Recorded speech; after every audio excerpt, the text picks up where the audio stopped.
In the dim glow of a stuffy lawyer's office, where the air hung heavy with the scent of old leather and unspoken greed, a man named Jack Harlan sat in the back row, his calloused hands folded in his lap like forgotten prayers. No one glanced his way, not the sharp-suited relatives whispering about inheritances, not the executor droning on about assets and bequests.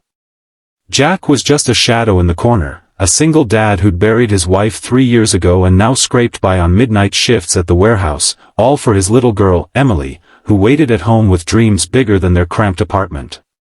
But as the will unfolded, a single line shattered the silence, to the one who truly cared. And that's when everything changed. If this hook has you leaning in, wondering what happens next, smash that like button and subscribe for more heart-wrenching stories that remind us of the quiet heroes among us, because you never know when a tale like this might touch your soul. Jack Harlan hadn't always been invisible. Back in his younger days, he was the life of every party, the guy with the easy laugh and the quick wit that could light up a room. But life has a way of dimming even the brightest lights. It started with Sarah, his high school sweetheart, the woman who'd become his everything. They met at a county fair, under the spinning lights of the Ferris wheel, where she dared him to win her a stuffed bear. He did, of course, and from that night on, they were inseparable. Marriage followed, then Emily, their bundle of joy with Sarah's curly hair and Jack's mischievous grin. For a while it was perfect, a modest house in the suburbs, barbecues with neighbors, dreams of family vacations to the beach. But cancer doesn't care about perfect. It crept in slowly at first, a nagging cough Sarah dismissed as allergies, until the doctor's words hit like a freight train, stage 4, aggressive, no time to waste. Jack quit his job as a mechanic to care for her, holding her hand through chemo sessions that left her frail and vomiting, whispering promises of forever even as her eyes grew hollow. Emily was only 5 when it happened, too young to understand why mommy wasn't coming home from the hospital. Jack remembered the funeral like a blur, rain-slicked umbrellas, pitying glances, and the crushing weight of being left alone to raise a child in a world that suddenly felt too big and too cruel. Now, at 38, Jack was a ghost of that former self. His days blurred into nights, drop Emily at school, work the graveyard shift loading trucks, pick her up, make dinner from whatever was in the pantry, help with homework, and collapse into bed only to do it all again. He hadn't dated, hadn't even thought about it. Who would want a package deal like him? A widower with bags under his eyes, bills piling up, and a heart still shattered. Friends drifted away, family, well, his own parents were long gone, and Sarah sighed. They were the reason he was here today, at this will reading for her estranged uncle, Reginald Hawthorne, a reclusive millionaire who'd built his fortune in real estate and died alone in his mansion overlooking the city. Reginald had been a mystery to the family. Sarah spoke of him rarely, only mentioning how he'd cut ties after a falling out with her parents decades ago. Jack had met him once, briefly, at Sarah's wake. The old man had shown up unannounced, lingering at the back like Jack was doing now, slipping an envelope into Jack's hand before vanishing. For the girl, he'd muttered. Inside was a check for $5,000, enough to cover the funeral costs Jack couldn't afford. Jack had tried to thank him later, but Reginald never responded to calls or letters. Now, here Jack was, invited by some legal formality, squeezed into a suit that no longer fit quite right, surrounded by Sarah's cousins and aunts who'd barely acknowledged him since the funeral. The lawyer, a bespectacled man named Mr. Ellis, cleared his throat and adjusted his tie. We begin with the liquid assets. To my niece, Margaret, I leave $100,000 for her continued support of the arts. Margaret, a flamboyant woman in a fur coat, gasped dramatically, her diamond rings flashing as she clutched her chest. Whispers rippled through the room, envy, calculations, side eyes. Jack shifted uncomfortably, wondering why he was even here. Emily needed new shoes, he could be at work earning overtime instead of wasting time in this den of vultures. Next came bequests to charities, a vintage car collection to a nephew who smirked triumphantly, and stocks to another relative. Jack's mind wandered to Emily's latest school project, a diorama of the solar system. She'd stayed up late gluing glitter stars, her little face beaming with pride. "Daddy, do you think Mommy can see it from heaven?" she'd asked. God, how he wished he had answers for her.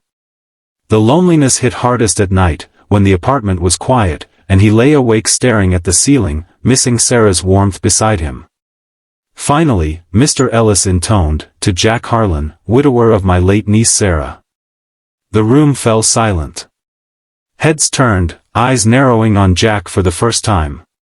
He froze, his heart pounding. What? Reginald barely knew him.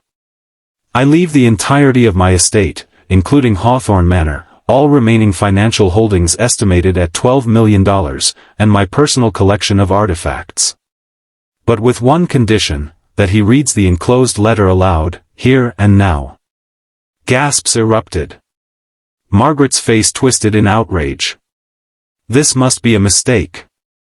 Who is this man? A cousin muttered about contesting the will. Jack's hands trembled as Mr. Ellis handed him a sealed envelope, yellowed with age. The room's hostility pressed in like walls closing, but Jack stood, his legs shaky, and tore it open. The letter was handwritten, Reginald's script elegant and deliberate. "Dear Jack," he read, his voice barely above a whisper at first, then gaining strength. "You may wonder why I've chosen you, a man I met only once.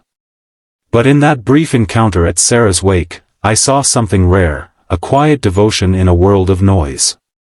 While others mourned with words, you held your daughter close, shielding her from the storm. I watched you from afar these past years, through discreet inquiries.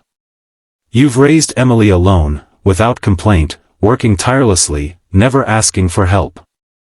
You've been invisible to many, but not to me." Tears welled in Jack's eyes as he continued. "I was once like you, lonely after losing my own love, building walls of wealth to hide the pain.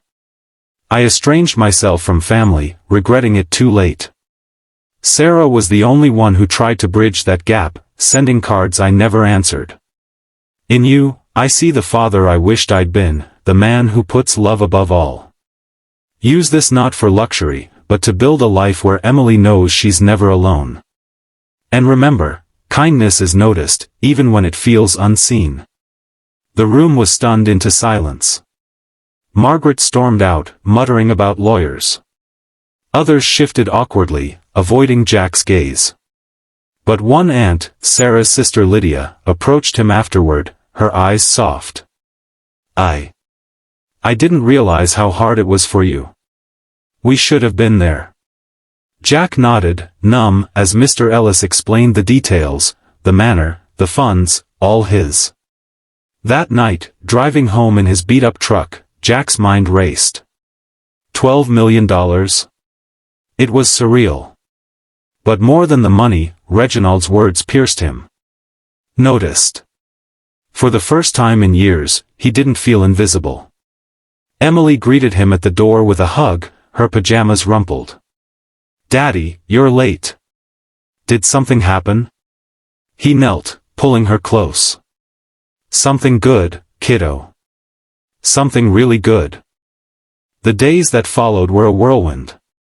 Jack hired a financial advisor to manage the inheritance wisely, paying off debts, setting up a college fund for Emily, even donating to cancer research in Sarah's name.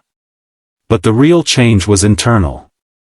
He moved into Hawthorne Manor, a sprawling estate with gardens Emily adored, turning one wing into a playroom where she hosted tea parties for her stuffed animals.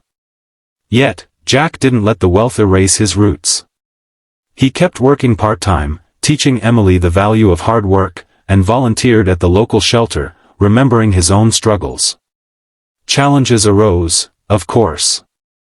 Family members contested the will, dragging Jack into court battles that tested his resolve. Margaret hired a slick attorney, claiming undue influence or forgery. Jack, unaccustomed to such scrutiny, felt the old loneliness creep back during long hearings. "Why me?" he confided to Lydia, who'd become an unexpected ally. "I don't deserve this." She squeezed his hand. "Reginald saw what we all missed, your heart. Fight for Emily. The resolution came after months of tension. Evidence surfaced, Reginald's journals, detailing his observations of Jack's life, praising his integrity. The judge ruled in Jack's favor, admonishing the relatives for their greed. As the gavel fell, Jack exhaled, a weight lifting. He emerged stronger, forgiving those who'd overlooked him, understanding that pain often blinds people to others' suffering. Romance entered unexpectedly. At a community event Jack hosted at the manor, a fundraiser for single parents, he met Anna, a teacher with kind eyes and a laugh that reminded him of Sarah's. She wasn't intimidated by his story, instead, she saw the man beneath. Their first date was simple, coffee and a walk in the gardens, sharing losses. She'd lost her husband to an accident, and hopes. Emily adored her, and slowly, Jack allowed love back in, realizing it didn't diminish Sarah's memory but honored it. Years passed, and Jack transformed the manor into a haven for struggling families, offering scholarships and support groups. Emily grew into a confident teen, pursuing art like her mother, always crediting her dad's unwavering love. At her high school graduation, Jack stood proud, tears streaming as she dedicated her speech to him, to the dad who was always there, even when the world wasn't watching. And so, Jack Harlan's story became one of quiet triumph, a reminder that loneliness doesn't define us, that acts of love echo far beyond our sight. In a world rushing past the overlooked, sometimes, all it takes is one person to notice. If this tale moved you, remember to like, subscribe, and share, because stories like Jack's inspire us to look closer at the people around us. Who knows? You might just change a life.